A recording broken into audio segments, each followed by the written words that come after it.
മഹാരാഷ്ട്രയിൽ പോൾ ചെയ്തതും എണ്ണിയതുമായ വോട്ടുകൾ തമ്മിൽ ഡേറ്റകളിൽ വൻ പൊരുത്തക്കേട്. 66% പോളിംഗ് രേഖപ്പെടുത്തിയ സംസ്ഥാനത്ത് വോട്ടെണ്ണൽ പൂർത്തീകരിച്ചപ്പോൾ 5 ലക്ഷത്തോളം വോട്ടുകൾ അധികമായാണ് എണ്ണിയതെന്ന് ദ വയർ റിപ്പോർട്ട് ചെയ്തു. മഹാരാഷ്ട്രയിലെ 288 മണ്ഡലങ്ങളിലും കൃത്രിമം നടന്നതായി സംശയിക്കുന്ന ഡേറ്റകളാണ് പുറത്തുവരുന്നത്.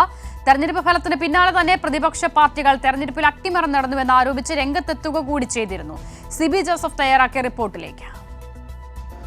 അസിത, മഹാരാഷ്ട്രയിൽ വൻ ഭൂരിപക്ഷത്തിൽ BJP സഖ്യം അധികാരത്തിൽ വന്നതിന് പിന്നാലെയാണ് ഈ തെരഞ്ഞെടുപ്പ് പ്രക്രിയ പോലും സംശയത്തിൻ്റെ മുൾമുന്നിൽ നിർത്തുന്ന ചില ക്രമക്കേടുകൾ അല്ലെങ്കിൽ ഡേറ്റകളിലെ പൊരുത്തക്കേടുകൾ പുറത്തുവിടുന്നത്. ദ വയറാണ് ഈ ഒരു ഡേറ്റ സഹിതം ഈ ഒരു റിപ്പോർട്ട് പുറത്തുവിടുന്നത്. അതായത് മഹാരാഷ്ട്രയിൽ പോൾ ചെയ്തതിനേക്കാൾ 5 ലക്ഷത്തിലധികം വോട്ടുകൾ അധികമായി വോട്ട് എണ്ണിയപ്പോൾ വന്നു എന്നുള്ളതാണ് ഏറ്റവും പ്രധാനപ്പെട്ട കാര്യമെന്ന് പറയുന്നത്. മഹാരാഷ്ട്രയിൽ കഴിഞ്ഞ ഈ ഒരു നിയമസഭാ തെരഞ്ഞെടുപ്പിൽ 66.05% പോളിംഗ് ആയിരുന്നു രേഖപ്പെടുത്തിയത്. അതായത് കൃത്യമായ ഡേറ്റയിലേക്ക് പോയാൽ 6,40,80,88,000 വോട്ടുകൾ പോൾ ചെയ്തു.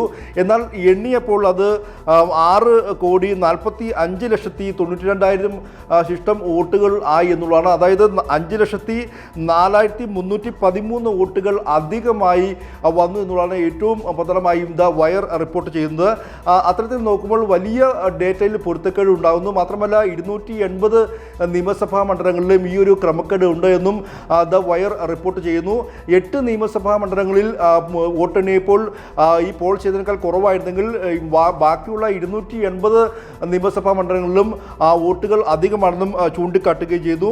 മറ്റൊരു പ്രധാനപ്പെട്ട കാര്യം ഇതിൽ ചില മണ്ഡലങ്ങൾ കൂടി ചൂണ്ടിക്കാട്ടുകയാണ്. അതായത് 4000-ലധികം വോട്ടുകളുടെ വ്യത്യാസം പോലും ചില മണ്ഡലങ്ങളുണ്ട് എന്നും ദ വയർ റിപ്പോർട്ട് ചെയ്യുന്നു. അതിൽ ഏറ്റവും പ്രധാനമായി അഷ്ടി മണ്ഡലത്തിൽ 4,538 വോട്ടുകൾ കൂടുതൽ എണ്ണിയപ്പോൾ കൂടുതൽ വന്നെങ്കിൽ ഒസ്മാനാബാദ് മണ്ഡലത്തിൽ 4,155 വോട്ടുകളുടെ കുറവ് ഉണ്ടായി. അങ്ങനെ വളരെ വലിയൊരു പൊരുത്തക്കേടുകളാണ് ഈ ഒരു ഫലങ്ങളുടെ കൃത്യതയും സുതാര്യതയും ചോദ്യം ചെയ്തുകൊണ്ട് ഇപ്പോൾ ദ വയർ റിപ്പോർട്ട് ചെയ്യുന്നു. എന്തായാലും ഇതിൽ തെരഞ്ഞെടുപ്പ് കമ്മീഷനോട് ചില കാര്യങ്ങൾ ചൂണ്ടിക്കാട്ടിയപ്പോൾ ഇതിന് കൃത്യമായ മറുപടി നൽകിയില്ല എന്നും ഇവർ ചൂണ്ടിക്കാട്ടുകയും ചെയ്യുന്നു.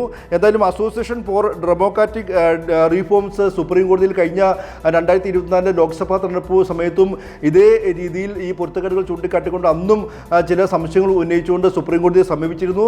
സമാനമായ രീതിയിൽ ഇപ്പോൾ നിയമസഭാ മണ്ഡലത്തിൽ തെരഞ്ഞെടുപ്പിലും ആവർത്തിക്കുകയാണ്. ഈ തവണയും അസോസിയേഷൻ ഫോർ ഡെമോക്രാറ്റിക് റീഫോംസ് ഇതുമായി ബന്ധപ്പെട്ടുകൊണ്ട് ഈ വോട്ടിങ്ങിലെ ഈ ഒരു സുതാര്യത ചൂണ്ടിക്കാട്ടിക്കൊണ്ട് രംഗത്ത് വന്നിട്ടുണ്ട്.